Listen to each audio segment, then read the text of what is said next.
প্রিয় দর্শক, স্বাগত জানাচ্ছি সারাদিনের সংবাদে প্রতিদিনের আয়োজন রাত 11টার শীর্ষ সংবাদে। সারা বিশ্বের গুরুত্বপূর্ণ সব সংবাদের ইবতেদায়ী শিক্ষকদের আন্দোলনে পুলিশের লাঠিপেটা, দেশজুড়ে সমালোচনার ঝড়। সুদানি হাসপাতালে আরএসএফ এর ড্রোন হামলায় নিহত 70, অন্যদিকে পাকিস্তানের সেনা অভিযানে নিহত 30। পাচার হওয়া $1700 কোটি তদন্তে বাংলাদেশ ব্যাংকের নিরীক্ষক নিয়োগ। WHO আঞ্চলিক পরিচালক পদে পুতুলের তথ্যাদি যথাযথ নয়, দুদক। ইসলামী ব্যাংকের লক্ষ কোটি টাকার কেলেঙ্কারিতে জড়িত এস আলম ঘনিষ্ঠ 24। বাংলাদেশ পাকিস্তানের মধ্যে সরাসরি ফ্লাইট চালুর পরিকল্পনা ঘোষণা। ফেডারেল সংস্থার 17 মহাপরিদর্শককে বরখাস্ত করলেন ট্রাম্প। অন্যদিকে পুনরায় বিশ্ব স্বাস্থ্য সংস্থায় যোগ দেওয়ার কথা ভাবছেন ট্রাম্প। জেল পলাতক 700 আসামিকে এখনো ধরা যায়নি, স্বরাষ্ট্র উপদেষ্টা। বাংলাদেশের মানুষকে সুলভ মূল্যে বিদ্যুৎ দিতে চায় চীন। নরসিংদীতে আওয়ামী লীগের দুপক্ষের সংঘর্ষে 3 জনের প্রাণহানি। প্রিয় দর্শক, এবারে জেনে নিন বিস্তারিত। ফ্যাশন ব্র্যান্ড মানে আর্ট।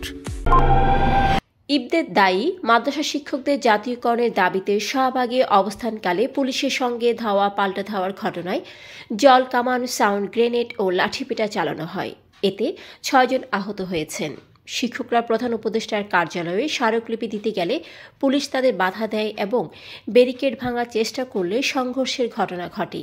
এই ঘটনায় দেশজুড়ে নানা সমালোচনার জন্ম দিয়েছে। নেটিজেনরা বলছেন, শিক্ষকদের উপর এমন হামলা জাতির জন্য অশনি সংকেত।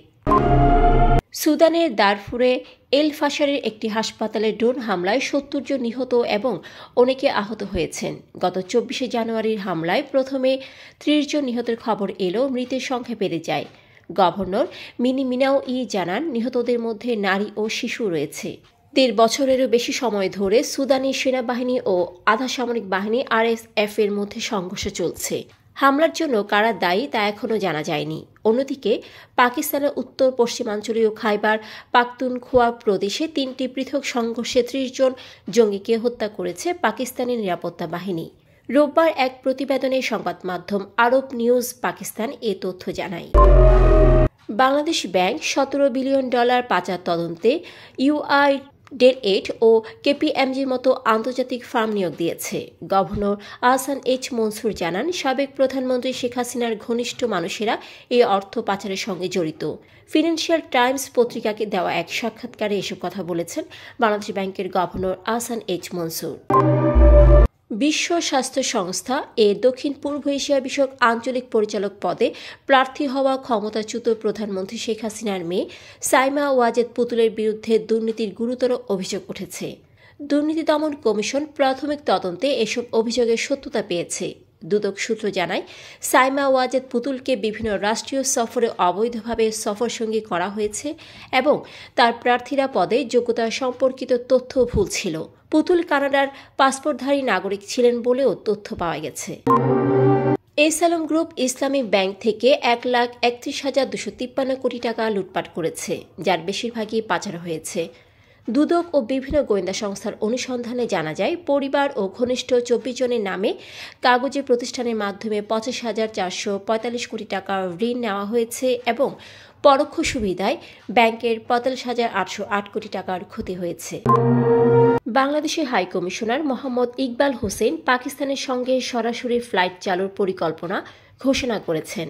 তিনি বলেন, এ উদ্যোগ পর্যটন, শিক্ষা, বাণিজ্য সহ বিভিন্ন ক্ষেত্রে সহযোগিতা বৃদ্ধিতে সহায়ক হবে এবং দুই দেশের ঐতিহাসিক সম্পর্ক জোরদার করবে। শনিবার খাইবার পাখতুনখোয়া প্রদেশের রাজধানী পেশোয়ারে এক সংবাদ সম্মেলনে তিনি একথা বলেন। যুক্তরাষ্ট্রের প্রেসিডেন্ট ডোনাল্ড ট্রাম্প 17 জন ফেডারেল মহাপরিদর্শক বরখাস্ত করেছেন, যা তার পছন্দের কর্মকর্তাদের নিয়োগের পথ সুগম করেছে। বরখাস্তের ইমেলটি হোয়াইট হাউস থেকে পাঠানো হয়, তবে কংগ্রেসকে 30 দিনের নোটিশ দেওয়া হয়নি। এ ঘটনায় কিছু রিপাবলিকান সিনেটর, বিশেষ করে চাক গ্রাসলি, উদ্বেগ প্রকাশ করেছেন। অন্যদিকে বিশ্ব স্বাস্থ্য সংস্থায় পুনরায় যোগদানের বিষয়টি গুরুত্ব সহকারে বিবেচনা করা হবে জানিয়েছেন যুক্তরাষ্ট্রের প্রেসিডেন্ট ডোনাল্ড ট্রাম্প। ৪৭তম প্রেসিডেন্ট হিসেবে শপথ নেওয়ার পর WHO থেকে যুক্তরাষ্ট্রকে প্রত্যাহার করার সিদ্ধান্তে ব্যাপক সমালোচনার মুখে তিনি এ মন্তব্য করেন। জুলাই আগস্ট গণ অভ্যুত্থানের সময় দেশে বিভিন্ন কারাগার থেকে পালানো বন্দীদের মধ্যে ৭ শতাধিক বন্দী এখনও ধরা পড়েনি বলে জানিয়েছেন স্বরাষ্ট্র উপদেষ্টা লেফটেন্যান্ট জেনারেল জাহাঙ্গীর আলম। তবে তাদের ধরতে সরকার তৎপর রয়েছে বলে জানান তিনি।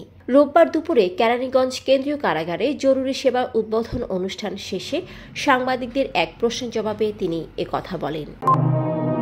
ঢাকায় নিযুক্ত চীনের রাষ্ট্রদূত ইয়াও ওয়েন বলেন, বাংলাদেশের মানুষকে সুলভ মূল্যে বিদ্যুৎ সরবরাহ করতে চায় চীন। বজ্র ব্যবস্থাপনার মাধ্যমে বাংলাদেশে বিদ্যুৎ উৎপাদন প্রকল্প বাস্তবায়নের পরিকল্পনাও রয়েছে আমাদের।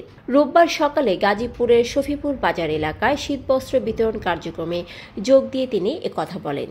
এই সময় তিনি দুদেশের সম্পর্ক আরও গভীর করতে চীন বাংলাদেশের উন্নয়নের বিশ্বস্ত ও স্থায়ী সহযোগী হতে চায় বলেও জানান।